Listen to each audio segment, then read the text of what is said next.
Assalamualaikum dan selamat datang ke YouTube channel Madong sekali lagi dengan aku Mak Don. Dan hari ni kita nak sembang tentang sebuah filem terbaru Adrian Teh yang sedang bermain di pawagam bertajuk The Assistant.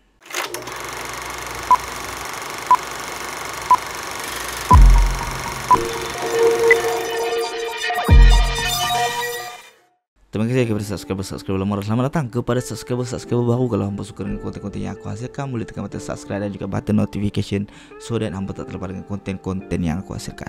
Okey, hari ni kita nak sembang tentang sebuah filem terbaru Adrian Teh. Adrian Teh ni merupakan director untuk Pascal, Wira dan Pasal Kau. So this one is his latest film lah. Okay, ditulis oleh Adrian Teh dan juga Chi Pen Chong. Lakonan Idil Zuhri, Hairul Azrain, Farah Ali Khan dan Han Lee Hee. Filem ni mengisahkan tentang Zafiq, lakonan Idil, bekas banduan yang baru saja keluar daripada penjara dan dia nak balas dendam atas kematian anak dan isteri dia yang meninggal waktu dia dalam penjara. Anak isteri dia dibunuh. Dan pada masa yang sama, Feroz, lakonan Hairul Azrain, muncul tiba-tiba mengaku kata cousin kepada bini dia, arwah bini dia, dan nak bantu Zafiq ni. So from there bermulalah mereka punya kisah perjalanan untuk balas dendam dan siasat sebalik kematian isteri Zafiq.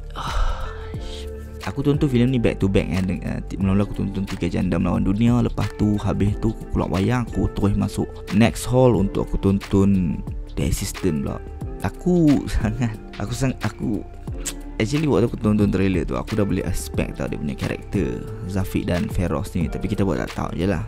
Bila aku tonton filem ni, the whole thing lemah. The whole thing aku lebih enjoy tonton Wira walaupun jalan cerita dia lemah, sebab action sequence dia padu dalam Wira tu. Okay, bagi aku dia boleh top up lah the feeling dalam waktu aku tonton filem Wira tu. Tapi untuk The Assistant aku sampai tertidur. Lah. Ada scene yang aku tertidur. Dan bila aku terjaga tu, aku tengok orang kiri yang kanan aku, adakah aku tidur lama ke tak. Dan aku realise yang aku masih lagi dalam scene yang sama. Sebab apa? Sebab skrip dan jalan cerita dia lemah. Dia nak cari motif pembunuhan isteri dan anak dia. Okay? Dia nak cari dalang. Dia nak balas dendam pada masa yang sama. Aku bagi satu contoh sebuah filem pada tahun 1993 bertajuk The Fugitive, lakonan Harrison Ford dan arahan Andrew Davis. Same thing, tapi dia bukan bekas banduan tapi dia pelarian lah. Bah yang dia nak pergi penjara tu terbalik, so dia terlepas. Dia dituduh dia bunuh isteri dia. So dia nak carilah siapa yang bunuh sebaliknya dan orang kata menegakkan keadilan untuk diri dia. Kalau hampa perasan, The Fugitive ni, the villain behind pembunuhan tu adalah the same thing yang akan happen dalam The Assistant ni. Tetapi dalam The Fugitive, dia punya thrilling tu ada, dan bila dia reveal orang yang bertanggungjawab tu, kita boleh rasa benda tu. Kita rasa terkejut dan kita tak rasa benda ni tak pelik. Dalam The Assistant, dia ada lopong dia dekat situ, yang mana bila dia reveal kan orang yang bunuh anak dan isteri dia tu, kita rasa dah tahu dah, faham tak? Dah benda tu dah let go pada awal jalan cerita lagi. Dia dah seolah-olah dah reveal dah siapa pembunuh, which rugi. Orang nak layan the journey tu pun dah tak boleh dah, sebab orang dah tahu, orang dah boleh agak. Unless lah kat ujung tu hang reveal something else, which they did, tapi still tak bagi impact. Kemudian dari segi editing, macam aku cakap sebelum ni, untuk 3 Janda, editing tu memainkan peranan yang mana dia boleh membuatkan sebuah scene ataupun jalan cerita ataupun filem tu menjadi lebih menarik ataupun bosan. Untuk filem The Assistant ni, dia tak ada kesinambungan dalam editing dia. Bosan gila.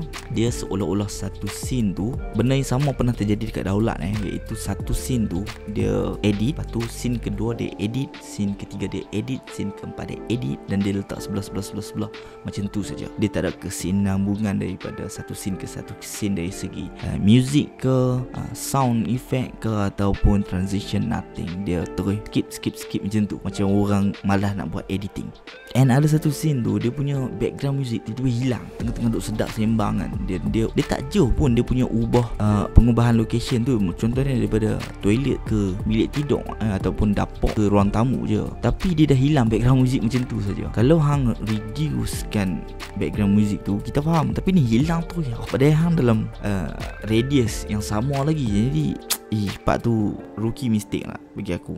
action sequence, macam aku cakap tadi, action sequence dia personally aku lebih suka Wira. Sebab Wira dia ada good choreography, dia punya editing untuk action sequence dia bagus, dan juga dia punya dia punya pace, rentak dia tu. Segala benda dalam Wira punya action sequence lebih baik berbanding The Assistant. Walaupun final action dia, the third act, waktu dia lawan pembunuh tu, nampak macam dia try buat something yang cool sebab dia dah reveal the plot twist tu. Cuma ianya masih lagi nampak kinda pelik, okay. Dan this action sequence, kalau hang tonton filem War lakonan Tiger Shroff dan juga Hrithik Roshan, hang boleh perasan scene awal-awal dan Tiger Shroff nak lawan tu, the same thing, the same editing juga hang terasa dekat situ.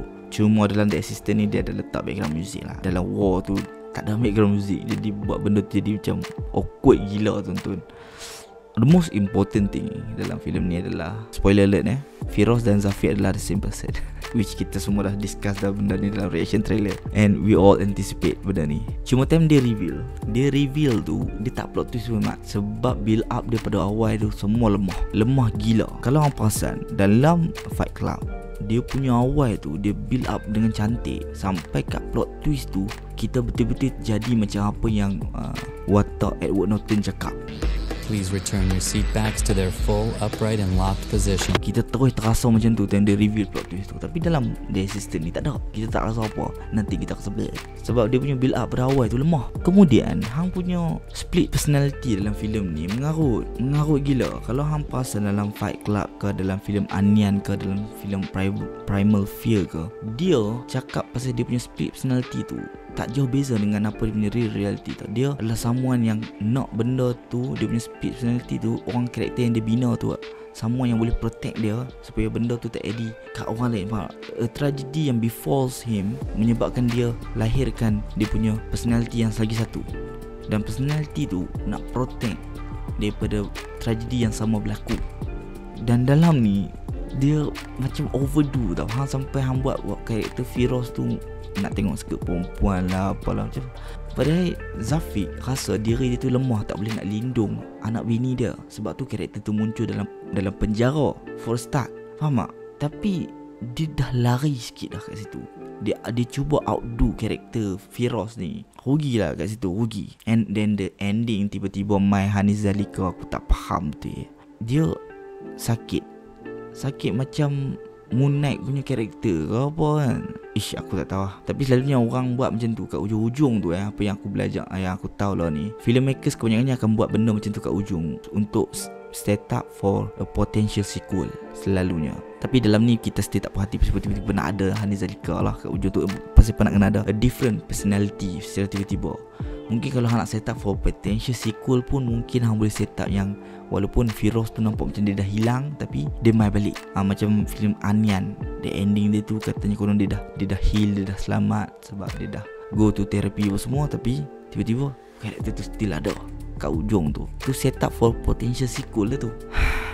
So aku tak tahu apa jadi dengan Adrian Teh. Aku sangat kecewa dengan filem ni. Really kecewa punya. Aku harap dia buat dengan lebih baik lah untuk dia punya next film. Bakara, filem tentang kita punya pejuang tanah air kita juga. So aku hope dia buat benda tu dengan lebih baik berbanding filem-filem dia yang sebelum ni. Pascal pun okey, cuma aku harap Bakara tu, yelah kalau kita tengok interview dia kata dia dalam proses learning kan. So aku harap learning and develop lah. Tak mau learning tapi still same thing je. So learning and develop and grow apa semua. So that's all lah review daripada aku. Terima kasih sebab tonton. Kalau hampa dah tonton The Assistant, apa pandangan hampa boleh drop down your comment down below. Jangan lupa tekan button subscribe. Kita jumpa lagi next video. Bye bye.